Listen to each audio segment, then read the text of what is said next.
உடனே கேட்காதீங்க. இவ்வளவு தங்க ஆபரணங்கள் போட்டு தங்க சிம்மாசனத்துல உட்கார்ந்துட்டு நீங்க குறைந்த பொருட்களோடு வாழுங்கள் எங்களுக்கு சொல்லலாமா சாமி?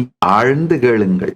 உள் முழுமையை அடைந்து விட்டதனால் வெளி முழுமை தானாகவே என்னை பின்தொடர்ந்து, நிஜ முழுமையை அடைந்து விட்டதனால் நிழல் முழுமை வந்து கொண்டிருக்கின்றது.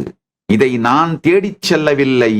நிஜ சுதந்திரத்தை அடைந்து விட்டதனால் நிழல் சுதந்திரமும் என்னை நோக்கி தானாகவே என் பின்னால் நிழலாக வந்து கொண்டிருக்கிறது. நான் தேடி அடைந்தது நிஜ சுதந்திரமே.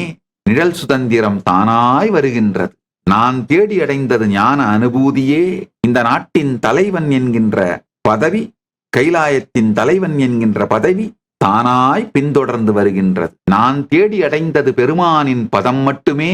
மற்றவை எல்லாம் பரம் மட்டும்தான் நான் தேடி அடைந்தேன். மற்றவை எல்லாம் தானாய் பின்தொடர்ந்து வருகின்றது. அதனால ஒருவேளை நான் அடைந்ததை அடைய வேண்டும் என்று நினைத்தீர்களானாலும் கூட நான் சொல்வதை வாழ்ந்து பாருங்கள். ஒரே ஒரு வருஷத்தை எனக்கு கொடுங்க, எல்லாத்தையும் தூக்கி போட்டு இந்த இஎம்ஐ இது இருந்தாதான் வாழ்க்கை நடக்கும், அது இருந்தாதான் வாழ்க்கை நடக்கும், நீங்க எதெல்லாம் பயத்துல ஆசை அச்சங்கிற மிகப்பெரிய கொடும் சங்கிலிகளால் உங்களை கட்டுப்படுத்தி வச்சிட்டு இருக்கீங்களோ, அந்த உள்மன கட்டு, வெளி வாழ்க்கை கட்டு, இது எல்லாத்தையும் உடைச்சிட்டு ஒரு வருஷம் இந்தியா முழுக்க யாத்திரை பண்ணுங்கயா.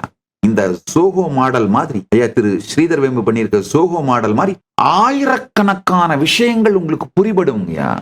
ஆயிரக்கணக்கான விஷயங்களை தெரிந்து கொள்ளலாம். பாரதம் ஒரு அருமையான தேசம். கோவில் கோவிலாக தல யாத்திரை செய்யுங்கள். நம்ம பாரம்பரியத்தில் சொல்லுவாங்க, மூர்த்தி தலம் தீர்த்தம் என முறையாக இருந்தவர்க்கு, முறையாக சென்றோர்க்கு வாய்த்தவரும் பரம்பொருளே.